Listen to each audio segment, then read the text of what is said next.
Hello दोस्तों, स्वागत है आप सभी का हमारे YouTube channel AK Shri education में। मैं अयोध्या प्रसाद आप सभी का बहुत बहुत स्वागत करता हूं। दोस्तों, आज फिर से 20 प्रश्न हिंदी के प्रैक्टिस सेट लेकर के आए हुए हैं, जो परीक्षा की दृष्टि में हर परीक्षा में पूछे जाते हैं, तो बहुत ही इंपॉर्टेंट है दोस्तों। तो यहाँ पर कौन बनेगा करोड़पति का सवाल तो आज नहीं पूछेंगे, लेकिन कौन बनेगा रोडपति का ये सवाल जरूर पूछ देंगे, क्योंकि जब भी आप एग्ज़ाम देने के लिए जाएंगे तो रोड से ही जाएंगे, तब एग्ज़ाम देंगे, तब जा करके आप करोड़पति बनेंगे। ठीक है दोस्तों, तो चलिए वीडियो को करते हैं शुरू। तो सबसे पहला क्वेश्चन है आपका, कोई विशेषण है। सबसे पहला क्वेश्चन, कितना मीठा सा क्वेश्चन है दोस्तों। कोई विशेषण है, जल्दी बताइए कौन सा, इसका सही आंसर क्या है। परिमाणवाचक विशेषण एकदम सही नहीं है। परिमाणवाचक में होता है क्या दोस्तों, आप लोग सभी लोग जानते हैं, परिमाण जैसे नापा जाए, मापा जाए। और सार्वनामिक विशेषण ये हो सकता है। गुणवाचक विशेषण, गुण तो है, ये नहीं, कोई कौन सा गुण है, कुछ नहीं है। तो इसका सही आंसर दोस्तों, सही आंसर अगर आपको बताएं तो बी है। क्या है? बी है। चलिए दूसरा क्वेश्चन, तुम जा रहे हो, तुम जा रहे हो, ये कौन सा काल है। जल्दी से बताइए दोस्तों, तुम जा रहे हो कौन सा काल है। इंग्लिश में होता तो आप तुरंत बता देते, यू आर गोइंग, तो इस कौन सा काल है। प्रेजेंट काल, प्रेजेंट टेंस बता देते। तो बताइए इसमें कौन सा काल है, जल्दी बताएं। वर्तमान काल, भूतकाल, भविष्य काल। आप हिंदी पढ़ रहे हैं तो अगर इंग्लिश होता तुरंत आप बता दिए होते। तो इसका सही आंसर है दोस्तों, भविष्य काल नहीं है। अगर आप भूतकाल सोच रहे हैं तो भी नहीं है, इसलिए इसका सही आंसर है वर्तमान काल। कौन सा है दोस्तों आंसर इसका? वर्तमान काल। चलिए नेक्स्ट क्वेश्चन, नेक्स्ट क्वेश्चन, नाक, नाक कौन सा लिंग है। जल्दी बताइए, कितना गजब का क्वेश्चन है। नाक कौन सा लिंग है। जो आपका नाक है ना, नाक सल्ली अगर पकड़ी होगी तो कोई बात नहीं, देखो नाक जो है, बताइए पुल्लिंग है कि स्त्रीलिंग है। क्या गजब का क्वेश्चन है। तो इसका सही आंसर है दोस्तों, जल्दी बताइए। इसका सही आंसर है स्त्रीलिंग। यदि आपके पास नाक होगा तो कौन सा लिंग है, जल्दी बताइए। स्त्रीलिंग है। वाह। समास कितने प्रकार के हैं। समोसा नहीं दोस्तों, समास।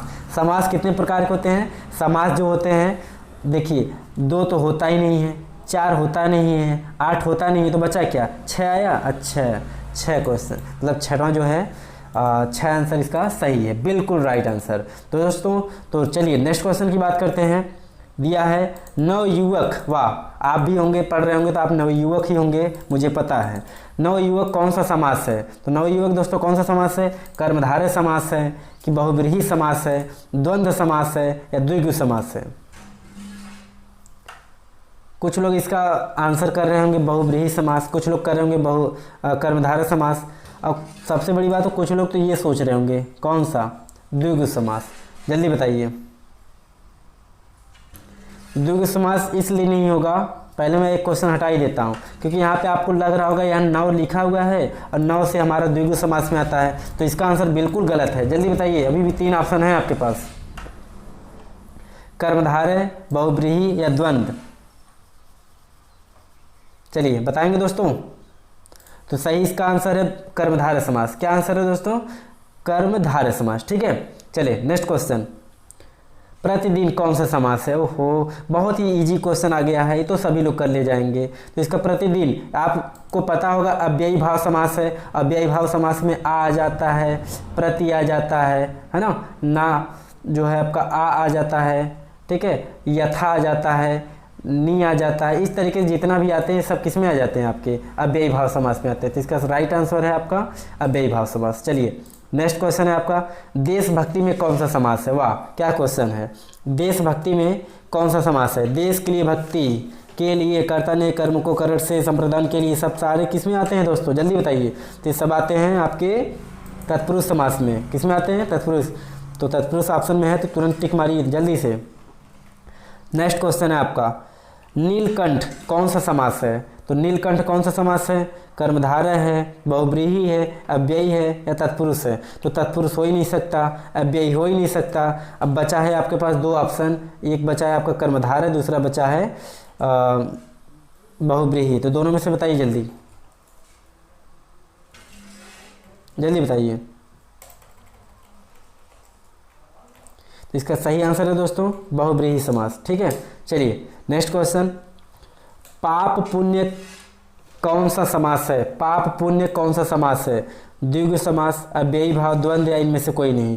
देखो द्विगु समास जो होता है वो होगा ही नहीं, क्योंकि द्विगु समास में आपको पता है कि कोई भी जो शब्द है उसके प्रथम जो वाक्य होता है, प्रथम जो शब्द होता है तो उसमें क्या रहता है आपका संख्यावाचक होता है। क्या होता है? संख्यावाचक। लेकिन इसका जो होगा सही आंसर होगा दोस्तों द्वंद्व समास। बेविभाव हो ही नहीं सकता क्योंकि मैंने पहले आपको बता दिया है। इसका उसमें क्या होता है, आ आता है, किसी शब्द से पहले आ जाएगा या था आ जाएगा, है ना, इस तरीके से आपका।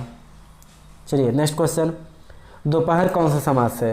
तो यहाँ दोपहर यहाँ दिखाई दे रहा होगा, जो दो लिखा हुआ है, दो से किस में मिल जाता है आपको? द्विगु समास में। तो इसका राइट आंसर है द्विगु समास। चलिए नेक्स्ट क्वेश्चन है आपका, मैं आज नहीं पढ़ूंगा। मैं आज नहीं पढ़ूंगा, बिल्कुल नहीं दोस्तों, ऐसा आप करेंगे तो गलत कर रहे हैं आप। आज ही आपको पढ़ना पड़ेगा और अभी से पढ़ना पड़ेगा, तभी आप लाइफ में सक्सेस हो पाएंगे, अदरवाइज नहीं हो पाएंगे। चलिए, मैं आज नहीं पढ़ूंगा पूछ रहा कौन सा वाक्य? निषेधवाचक, विधिवाचक, आज्ञावाचक, संकेतवाचक। देखिए दोस्तों, निषेधवाचक का मतलब होता है नकारात्मक, जैसे किसी भी काम को नकारा जाए उसे निषेधवाचक कहते हैं। ठीक है, तो इसका राइट आंसर नीचे से निगेटिव वाक्य जानते होंगे, निगेटिव सेंटेंस जाते होंगे आप। ठीक है, तो इसका राइट आंसर है निषेधवाचक। कौन सा है? निषेधवाचक। चलिए दूसरा क्वेश्चन है आपका, ओह यह पिट ही गया, कौन सा वाक्य है? ओह यह पिट ही गया, कौन सा वाक्य है?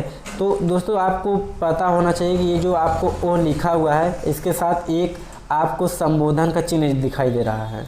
ठीक है, यह जो है आपको इसको क्या बोलते हैं? इसको बोलते हैं विस्मयवाचक वाक्य बोलते हैं, या संबोधन वाक्य भी बोलते हैं। ठीक है, तो इसका राइट आंसर हो जाएगा दोस्तों आपका सेकेंड वाला ऑप्शन। चलिए अगला क्वेश्चन है, यदि तुम चलो तो मैं चलूँ, यदि तुम चलो तो मैं भी चलूँ। यहाँ एक को कहने के लिए कर रहा है, दूसरा रुक रहा है, बताइए। तो यहाँ पे एक संकेत दिया जा रहा है। क्या दिया जा रहा है? संकेत। तो संकेत देने का मतलब यह आज्ञा तो दिया नहीं जा रहा है, ना ही कोई बात को नकारा जा रहा है, ना कोई इसमें विस्मयवाचक वाक्य है। तो लास्ट में आपका ऑप्शन बचता है संकेत। तो संकेतवाचक इसका ऑप्शन क्या है? बिल्कुल राइट आंसर है। चलिए नेक्स्ट क्वेश्चन आपका, तुम अपने काम में सफल रहो, कौन सा वाक्य है? तुम अपने काम में सफल रहो, कौन सा वाक्य है? जल्दी बताइए दोस्तों इसका आंसर। तो तुम अपने काम में सफल रहो, इच्छावाचक है, संदेहवाचक है, विधिवाचक है, इनमें से कोई नहीं। बहुत इजी क्वेश्चन, तुम अपने काम में सफल रहो, क्या किया जा रहा है इसमें? बताइए जल्दी से। ठीक है, देखिए जब भी कोई आशीर्वाद देता है आप लोगों को तो अपनी इच्छा के अनुसार देता है। ठीक है, क्या इसके अनुसार देता है? अपनी इच्छा के अनुसार। तुम अपने काम में सफल रहो, तुम बड़े आदमी बन जाओ, इस तरीके से मतलब आपको बोलेंगे। जो आशीर्वाद भी देते थे कैसा हो जाएगा? इच्छावाचक वाक्य हो जाता है, इंपरेटिव सेंटेंस भी इसको बोलते हैं। नेक्स्ट आपका है, रस भरा कौन सा तत्पुरुष समास है? अच्छा, रस भरा समास तो तत्पुरुष है, लेकिन कौन सा है ये बताइए। रस भरा है तो किससे भरा है? रसों से भरा है। जब रस से भरा है तो आपको पता है कि कर्ता ने कर्म को, करण बोलिए, करण से, जो से शब्द आता है किस में आता है? करण। तो ऑप्शन में है, यदि ऑप्शन में है करण तत्पुरुष तो ये आपका बिल्कुल राइट आंसर है, करण तत्पुरुष। चलिए नेक्स्ट क्वेश्चन है आपका, स्वर्ग प्राप्त। स्वर्ग प्राप्त कौन सा तत्पुरुष समास है? अच्छा, स्वर्ग तत्पुरुष तो है, लेकिन कौन सा है? स्वर्ग प्राप्त का मतलब होता है स्वर्ग को प्राप्त। क्या होता है? स्वर्ग को प्राप्त। अभी हमने बताया आपको कि कर्ता ने कर्म को, तो कर्म को आता है, तो को किस में आ जाएगा आपको?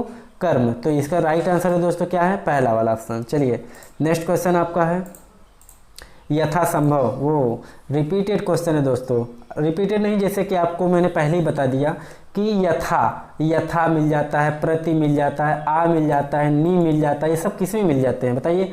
सब आपके अव्ययी भाव समास मिलते हैं, सब अव्ययी भाव समास मिलते हैं। तो इसका राइट आंसर है आपका अव्ययी भाव समास। ठीक है, चलिए अगले क्वेश्चन की तरफ बढ़ते हैं। बीड़ा पाड़ी कौन सा समास है? ये बहुत सारे एग्जाम में पूछा गया है क्वेश्चन। बीड़ा पाड़ी कौन सा समास है? तो करण तत्पुरुष है ही नहीं, कर्मधारय बहुव्रीहि द्वंद्व, द्वंद्व बिल्कुल नहीं होगा, करण एकदम नहीं होगा। बचा आपका कर्मधारय समास और बहुव्रीहि समास। बहुव्रीहि समास हो सकता है या कि नहीं, जल्दी बताइए कमेंट करके मुझे। तो इसका राइट आंसर है दोस्तों बहुव्रीहि समास। क्या है इसका राइट आंसर? है बहुव्रीहि समास। ठीक है, चलिए नेक्स्ट क्वेश्चन है आपका, दुअन्नी। दुअन्नी कौन सा समास है? तो इसमें दिया आपको, यहाँ दिखाई दे रहा होगा दो लिखा हुआ है क्या, तो दो बताइए, 2, 9, ये सब चीज़ें किस में आते हैं, संख्यावाचक किस में, कौन से समास में आते हैं, तो कौन से समास में आते हैं, ये आपके द्विगु समास में आते हैं, इसलिए इसका राइट आंसर क्या हो जाएगा, द्विगु समास। चलिए नेक्स्ट क्वेश्चन, पदबंध कितने प्रकार के हैं, पदबंध कितने प्रकार के होते हैं, इसका आंसर आप हमें कमेंट बॉक्स में दीजिएगा, 2, 3, 4, 5, तो इसका आंसर हमें कमेंट बॉक्स में ज़रूर दीजिए। अगर आपका आंसर सही होगा तो मैं अगले वीडियो में आपका नाम ज़रूर लूँगा। और दोस्तों यदि आप डेली प्रैक्टिस हल करना चाहते हैं, हिंदी के हो चाहे जनरल नॉलेज के हो, किसी भी का प्रैक्टिस अगर आप करना चाहते हैं तो आप हमारे प्ले स्टोर पर आप सर्च करिएगा AK श्री एजुकेशन। ठीक है दोस्तों, AK श्री एजुकेशन को आप सर्च मारिए तो आपको वहाँ पे एक फ़ोटो हमारा दिखाई देगा। उस फोटो को आप क्या करिएगा, उस फोटो पर क्लिक करके इंस्टॉल कर लीजिए और आपको डेली जो है शाम को 8 बजे, डेली शाम को आपको 8 बजे आपको डेली टेस्ट मिलेगा करने को। ठीक है दोस्तों, तो दोस्तों अगर यदि आपको वीडियो अच्छा लगे तो आप हमारे वीडियो को लाइक करिएगा, कमेंट करिए और हमारे चैनल को ज़रूर सब्सक्राइब करिए। थैंक यू दोस्तों, जय हिंद।